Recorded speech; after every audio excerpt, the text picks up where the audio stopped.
Is going to serve as an introduction to word problems with systems of equations.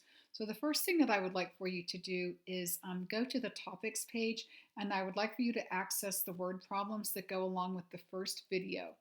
And when you're set, then come back to the video, pause the video. When you're set, then come back and let's start.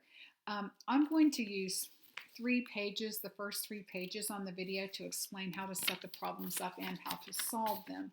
So I'm going to consider problems 1 through 6 number theory problems, and I would use a method like elimination or substitution to solve these problems. So let's look at what we've got here. So we're going to use 2 variables in our word problems now, and I'll do the odds and ask you to do the evens, and just follow along with the assignment page for what you need to submit. So here I've got my first question. The sum of 2 numbers is 30 and their difference is 12. Find the 2 numbers. So I'm going to use 2 variables, x and y. I'll let x be the first number, I'll let y be the second number. The sum of the numbers implies that I'm adding them together. The sum of 2 numbers is 30 and their difference is 12. So difference implies subtraction. So there's my system, short, simple system. And this is about the process. So this is not a time when I want you to just figure things out, guess and check, arithmetic, guess and check. I'm trying to give you skills within a process. So you need to identify your variables. I've got my system set up. I can see that this system would be really easily solved by simply just adding these 2 together, just using the elimination method. Since I've got additive inverses, positive and negative y, when I add the 2 equations together, 2x is 42, therefore the value of x is 21. So the first number is 21, and then the second number, I would go back to either original equation, and the second number is going to be 9. So my numbers are 21 and 9. Let's move on. Let's do number 3 together. So number 3, and in number 1, it really didn't matter first number, second number, but in a problem like number 3, I think it's important to go ahead and identify letting x be the first number and y be the second number. So here, once again, the difference between 2 numbers is 9. So that difference,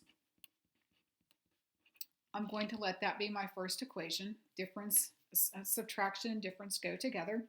The first number plus twice the other is 27. So the first number plus twice the other is 27. So here's my system. And with this particular system, you could use substitution or you could use elimination. I think what I'm going to do is elimination. And since I've got the positive and negative y, I'm going to take this first equation and I'm going to multiply the first equation by positive 2. And then that's going to give me 2x minus 2y equaling 18. And then I'm going to take the 2 equations, and let me get my pen colors. I'm going to take the 2 equations right here, and I'm going to add these 2 equations together, and that's going to eliminate the y variable. When I do that, my result is going to be 3x equaling 45. Multiply both sides by 1/3, so the value of x is 15. And as always, go back to either original equation. And if x is 15, then I see that y is 6. So the 2 numbers that fit the description would be 15 and 6. Let's do number 5 together. So number 5, once again, I've identified first and second. The sum of 2 numbers is 20. So the sum of 2 numbers is 20. I'm going to add the numbers together. X plus y is 20, direct interpretation. The difference between 3 times the first and twice the second.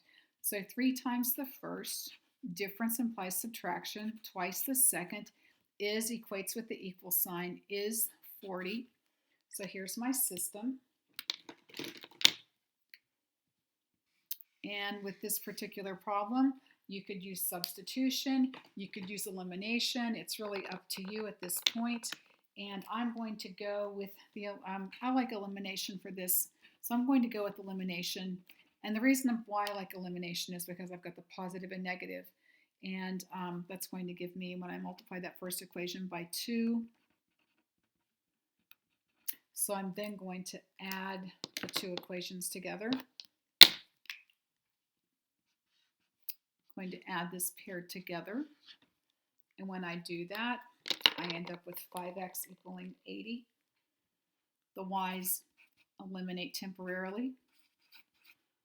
Therefore, the value of x is 16. Go back to either original equation, and you discover that y is 4. So I'm going to consider these my number theory problems, and I'm now going to move on to the next problem type. So on page number 2, problems 7 through 10 are going to require the most skill with the elimination method.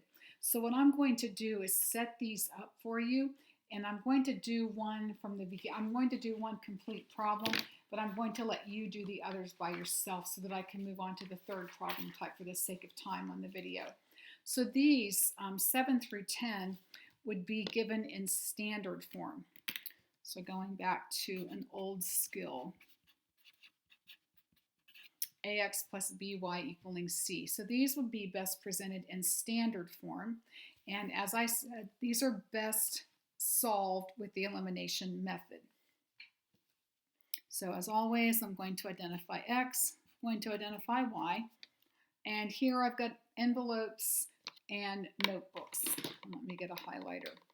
So I've got envelopes and notebooks. So I'll just let x be the envelope, and I'll let y be the notebook. So my first equation,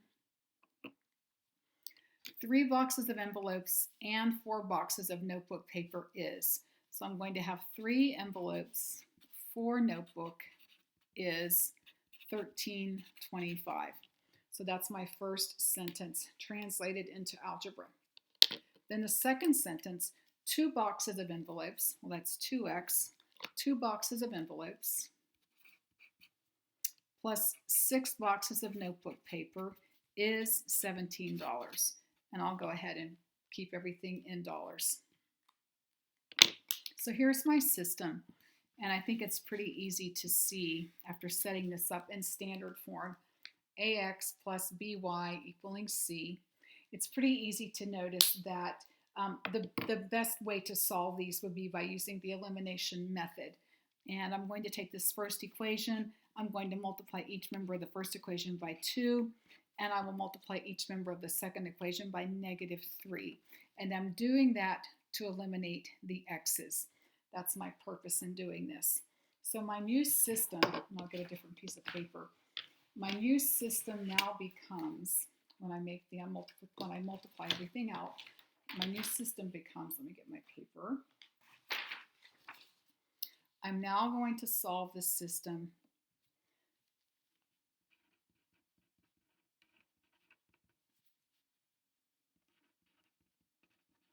That's my first equation, and then my second equation, I'll have negative 6x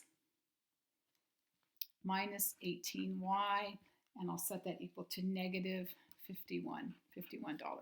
And I'll go ahead and keep it in cents. Since I have 0.25 here, I'll go ahead and put 0.00 there. And now I take the two equations and I add them together. X will be temporarily eliminated, and I'm going to have negative 10y, and that's going to be set equal to negative 24.50. Divide both sides by 10, and I have $2.45. And notice that the two negative signs take care of each other. So the cost of the notebook paper would be $2.45. I now need to find the cost of the envelope. So to do that, I go back to either original equation, and I'm not going to take time on the video to do all of the arithmetic involved, but I'll just go back to that first equation, and I'm going to let y take on the value of 245, and I'm going to set that equal to 1325, and it's just arithmetic with a calculator, and I'm going to discover that the value of x is 115. So the way that I would wrap this up, the cost of the envelope is $1.15. and the cost of the notebook is $2.45. Now this is the only one that I'm going to do completely all the way through on the video, so I want to go back and just sort of recap what I did with my steps. So the first thing that I need to do is identify my variables. Who is X and who is Y? Then my second job is to set up the system. What am I actually going to solve? Then my third job is to solve for the variable. I've eliminated a variable, I solve for the variable that remains, and then my fourth job is to solve for the other variable by taking this value and substituting it into either original equation. Now I'm going to set the others up with you, but I'm not going to solve the others. You can see how cumbersome it is, and I'm not going to take video time doing that. It's just arithmetic once you get everything set up. So number 8, I will go with X and Y again. I'll say this is the orange and this is the apple. And I'll say 12 oranges and 7 apples is 5.36. Use your decimal. And then my second equation, 8 oranges and 5 apples is 368. That's an 8. Okay. Here's my system. And as I've said, in number 7, the best way to solve this system is by the elimination method. So what I would do, and you can eliminate the variable of your choice, but I'll just give you an example. Let's say that I'm going to eliminate the y. So I'm going to multiply the first equation by 5, and I'll multiply the second equation by -7. Notice that all the variables are positive here. So by multiplying by a positive and a negative, I'm going to create the additive inverses that I'm looking for. I'll have positive 35y and negative 35y, and then that will eliminate y so that I can solve for x.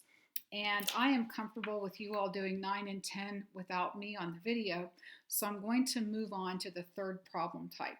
And this is my favorite problem type, and all of the other problems are of this type. I call these the quantity value, and I think that the substitution method for most of these is the most efficient way to solve these. So all of the other problems on pages 3 and 4 in this particular note set are all quantity value problems. Let's do 2 or 3 on the video so you get the hang of it. So here's number 2. I've got a garden supply store and I'm selling 2 types of lawnmowers. I've got small and large. So I'll say that X is small and Y is large. So as I read the problem, they're telling me the cost of the small mower and the cost of the large mower, but they're telling me that 30 lawnmowers were sold in total. So I'm going to consider that my quantity equation.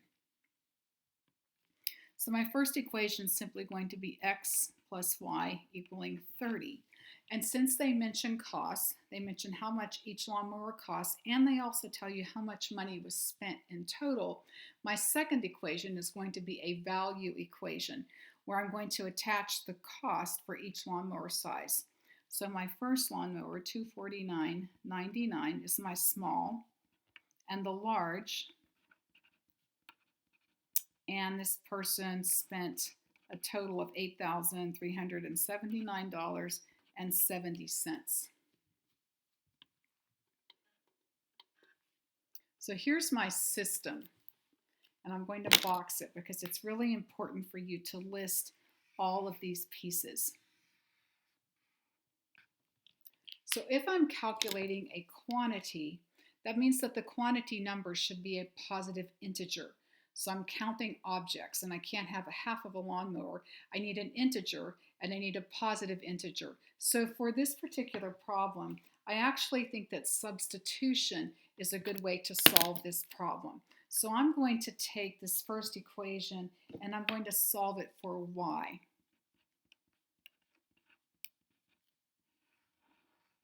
So y is 30 minus x, and then I'm going to take my second equation,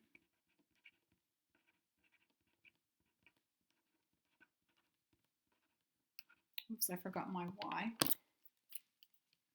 And in place of y, I'm going to slip in 30 minus x, and then I'm going to set this equal to the 83.79.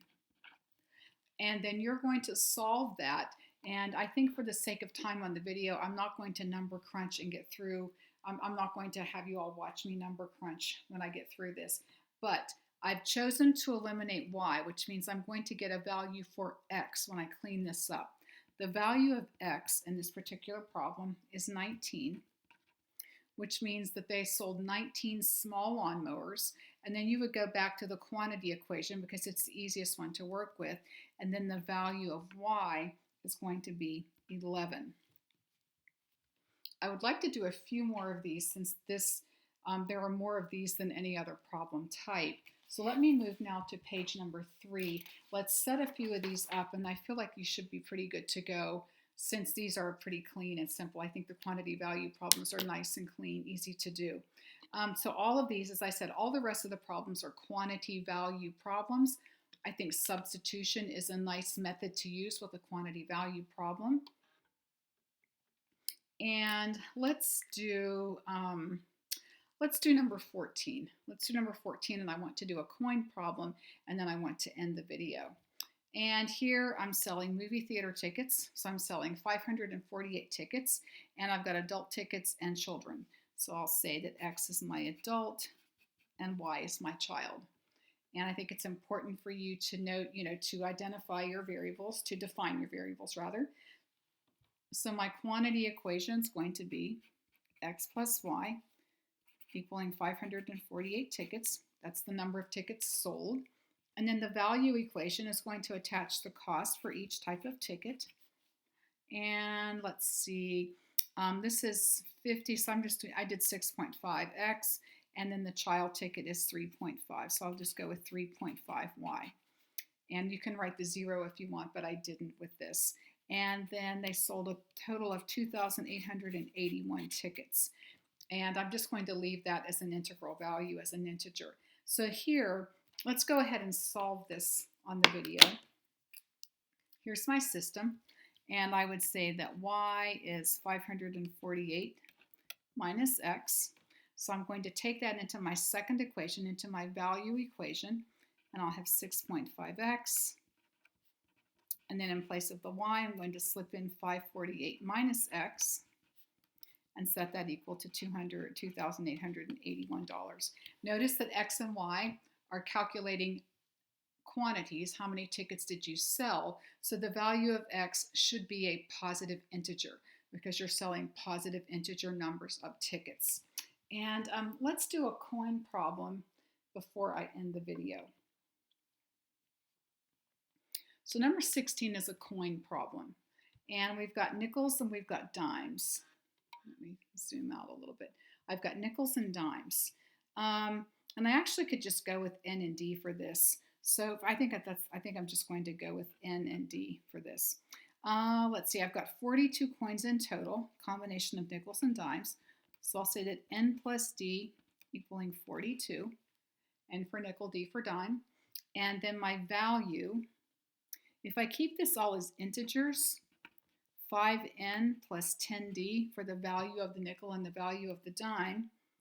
And they're telling me that I've got $3.30 worth of coins. But if I go ahead and make that the integer 330, this makes this easy to solve. I think it's easier to work without the decimals.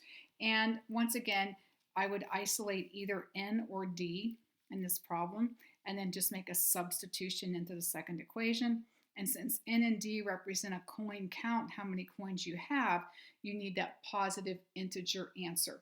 And I think I will end the video here and let you all take it from there on your own.